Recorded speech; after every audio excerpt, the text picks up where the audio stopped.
حال ہی میں جو ایک قانون منظر عام پر آیا جو بنا تو 4 سال پہلے ہے، لیکن اس کے بارے میں معلومات بعد میں آئیں، اس کے مختلف اسباب اور وجوہات ہیں، اس پر بھی ہمیں خود احتسابی کی ضرورت ہے، خاص طور پر ہم لوگوں کو جن کی ذمہ داریاں بہت زیادہ ہیں۔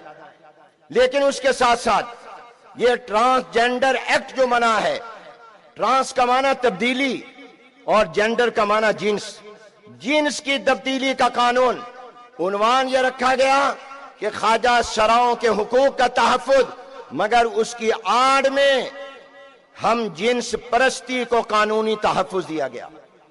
مرد مرد سے، عورت سے شادی کر سکتے ہیں، اور میں ایک عرصے سے علماء کی مجلس میں یہ بیان کرتا ہوں کہ 1961 اور 62 میں حضرت مولانا شمس الحق صاحب افغانی رحمت اللہ علیہ نے خیر المدارس ملتان میں وفاق المدارس العربیہ پاکستان کی مجلس شورا کے اجلاس میں، جس میں اس وقت کے بڑے بڑے اکابر موجود تھے، حضرت مولانا محمد یوسف صاحب بنوری رحمت اللہ علیہ، میرے جد امجد مولانا خیر محمد صاحب رحمت اللہ علیہ، مفکر اسلام حضرت مولانا مفتی محمود رحمت اللہ علیہ، بڑے بڑے اکابر تھے، تو انہوں نے کہا تھا علماء کرام، آپ کو میں آنے والے دور کا چیلنج بتانا چاہتا ہوں۔ آپ کے لیے چیلنج عیسائیت نہیں ہے، آپ کے لیے چیلنج یہودیت نہیں ہے۔ ایک دور تھا جب ان سے مناظرے ہوتے تھے، اب یہ بطور مذہب نہیں، بطور قوم کے دنیا میں ہیں۔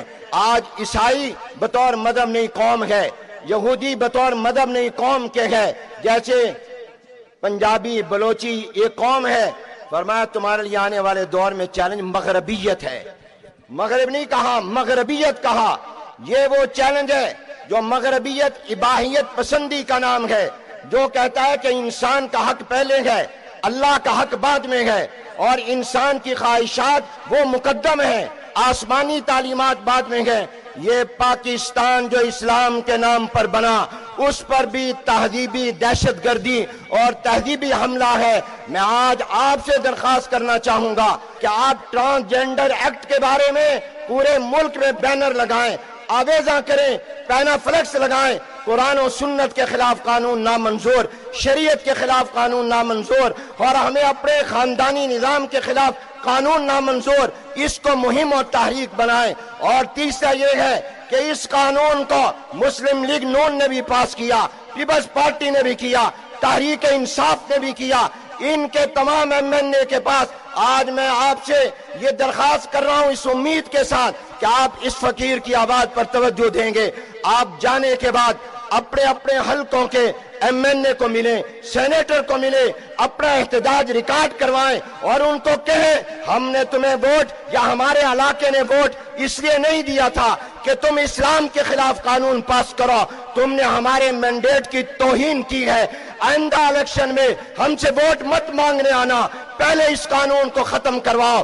آپ نے اپنے اپنے حلقے کے ایم این اے، سینیٹر، ممبران پارلیمنٹ کو جا کر اپنا احتجاج ریکارڈ کروانا ہے۔ کروائیں گے کہ نہیں کروائیں گے؟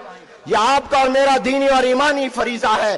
آپ کو وہ حدیث پیش نظر رہنی چاہیے، بستی کو تباہ کیا گیا، عذاب آیا، فرشتوں نے کہا اللہ ایک بندہ تیرا نیک بھی ہے، اب آنکھ جھپکنے کے برابر کبھی گناہ نہیں کیا ہے، اس کو بھی برباد کر دیں۔ فرمایا اس کا رنگ نہیں بدلا تھا، اس کے چہرے کا رنگ بھی متغیر نہیں ہوا تھا، بغاوت کو دیکھ کر، گناہوں کو دیکھ کر اس کو بھی تباہ برباد کر دو۔ مجھے اور آپ کو اس ملک کو عذاب سے بچانا ہے، قوم کو عذاب سے بچانا ہے۔ سیلاب نے، بے وقت کی بارشوں نے بھی ہماری آنکھیں نہ کھولیں۔ اب تو اٹھو، اب تو غور کرو، اس قانون کے خلاف آپ اپنی آواز کو بلند کریں۔ اور میں آپ سے درخواست کروں گا، خاص طور پر پنڈی اسلام آباد کے علماء سے، آج ہم نے اجلاس بھی کیا ہے، ہم باقاعدہ ایسے ساتھی مقرر کریں گے جو اپنی نظر رکھیں گے قومی اسمبلی پر، سینٹ پر، اس کی قائمہ کمیٹیوں پر کہ کون سا بل آ رہا ہے، کون سا قانون آ رہا ہے جو شریعت کے خلاف ہو، بجائے اس کے کہ وہ بن جائے پھر ہم احتجاج کے لیے نکلیں۔ ہم نے آئندہ اس کو بننے سے روکنا ہے۔ آپ اس کا ساتھ دیں گے کہ نہیں دیں گے؟ آپ نے بننے سے روکنا ہے۔ چوکوں پر، چوراہوں پر بینر کو عام کرو، الیکشن آنے والے ہیں، کوئی ووٹ مانگنے آئے اس سے ختم نبوت، ناموس رسالت کے تحفظ، غیر اسلامی غیر شرعی قوانین ان کے بارے میں کبھی وہ ووٹ نہیں دے گا، بھلے پارٹی فیصلہ کر لے، اس پر آپ کو ان سے حلف لینا چاہیے۔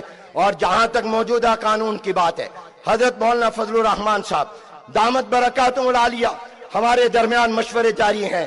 حضرت مولانا نے اس پر اپنے جمعیت کے رفقا کو مقرر کیا، پورے قانون کا جائزہ لیا، پھر ان کے رفقا نے ایک مسودہ تیار کیا، حضرت نے وہ مسودہ بھیجا حضرت مولانا مفتی محمد تقی عثمانی صاحب دامت برکاتہم کے پاس، پھر خود مولانا کراچی تشریف لے گئے، حضرت سے ملاقات ہوئی اور اس کے مطابق حضرت کو مسودہ دیا، حضرت نے غور کر کے اس کا ایک ترامیم کچھ کی، اس کے اندر مزید اصلاح اور بہتر کیا، پھر حضرت نے اپنے ساتھیوں کو دیا، وہ الحمدللہ تیار ہو گیا۔ میں یہ بات آپ کے سامنے ریکارڈ پر لانا چاہتا ہوں کہ اس قانون کا خاتمہ وفاقی شرعی عدالت کے ذریعے نہیں ہوگا، یہ پارلیمنٹ کے ذریعے ہوگا۔ وفاقی شرعی عدالت معاملات کو لمبا کرتی ہے، لٹکاتی ہے، سود کے خلاف اس نے لٹکایا ہے، اس لیے شرعی عدالت میں صرف انحصار کرنا یہ ہمارے لیے ٹھیک نہیں ہوگا۔ ہمیں پارلیمنٹ موجود ہے، پارلیمنٹ زندہ ہے، ہمیں اسی پارلیمنٹ میں یہ بل لانا ہے اور حضرت مولانا لا چکے ہیں۔ مجھے امید ہے کہ پورا ملک آپ کی پشت پر ہوگا اور انشاءاللہ ایوانوں میں جمعیت یہ جنگ لڑے گی، باہر آپ لڑیں گے۔ ہم نے اس قانون کو بھی ختم کروانا ہے۔ اور آج ایک بات کہہ دوں، یہ پارلیمنٹ جتنے بھی شریعت کے خلاف قانون منظور کر چکی یا کر رہی ہے یا کرے گی بیرونی دباؤ پر، ہم اس کو پاؤں کی نوک پر رکھیں گے۔